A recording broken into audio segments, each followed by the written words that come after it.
ಸುದ್ದಗುಂಟೆಪಾಳ್ಯ ಯುವತಿಗೆ ಕಿರುಕುಳ ಪ್ರಕರಣ, ಕೇರಳದಲ್ಲಿ ಆರೋಪಿಯ ಸೆರೆ. ಆರೋಪಿಯ ಪತ್ತೆಗೆ 700ಕ್ಕೂ ಅಧಿಕ ಸಿಸಿಟಿವಿ ಪರಿಶೀಲಿಸಿದ ಪೊಲೀಸರು.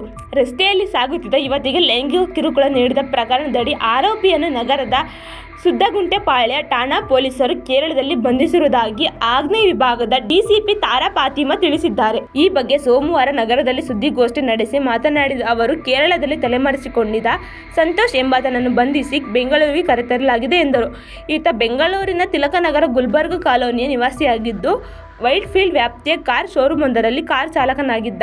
ಏಪ್ರಿಲ್ 3ರಂದು ಮುಂಜಾನೆ ಸುಮಾರು 2 ಗಂಟೆಗೆ ಇಬ್ಬರು ಯುವತಿಯರು ಸುದ್ದಗುಂಟೆಪಾಳ್ಯ ಭಾರತಿ ಲೇಔಟ್ನ ಮೊದಲನೇ ಕ್ರಾಸ್ನಲ್ಲಿ ಸಾಗುತ್ತಿದ್ದರು. ಈ ವೇಳೆ ಹಿಂದಿನಿಂದ ಬಂದ ಅಪರಿಚಿತ ವ್ಯಕ್ತಿ ಏಕಾಏಕಿ ಓರ್ವ ಯುವತಿಯನ್ನು ಎಳೆದುಕೊಂಡು ಗೋಡೆಗೆ ಒರಗಿಸಿ ಲೈಂಗಿಕ ಕಿರುಕುಳ ನೀಡಿದ. ಈ ವೇಳೆ ಯುವತಿಯರು ಜೋರಾಗಿ ಕಿರುಚಿಕೊಂಡ ಪರಿಣಾಮ ಆರೋಪಿ ಸ್ಥಳದಿಂದ ಪರಾರಿಯಾಗಿದ್ದ. ಆರೋಪಿಯ ವಿಕೃತಿ ಘಟನಾ ಸ್ಥಳದ ಪಕ್ಕದಲ್ಲಿದ್ದ ಕಟ್ಟಡವೊಂದರಲ್ಲಿ ಸಿಸಿಟಿವಿ ಕ್ಯಾಮೆರಾದಲ್ಲಿ ಸೆರೆಯಾಗಿದೆ.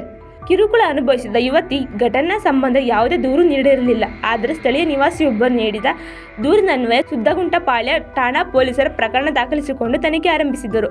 ಪೊಲೀಸರ ತಂಡ ಆರೋಪಿಯ ಪತ್ತೆಗಾಗಿ ಸುಮಾರು 700ಕ್ಕೂ ಅಧಿಕ ಸಿಸಿಟಿವಿ ಕ್ಯಾಮೆರಾ ದೃಶ್ಯಗಳನ್ನು ಜಾಲಾಡಿತು. ಕೃತ್ಯವೆಸಗಿರುವುದು ತಾನೇ ಎಂದು ವಿಚಾರಣೆ ವೇಳೆ ಆತ ಒಪ್ಪಿಕೊಂಡಿದ್ದಾನೆ ಎಂದರು.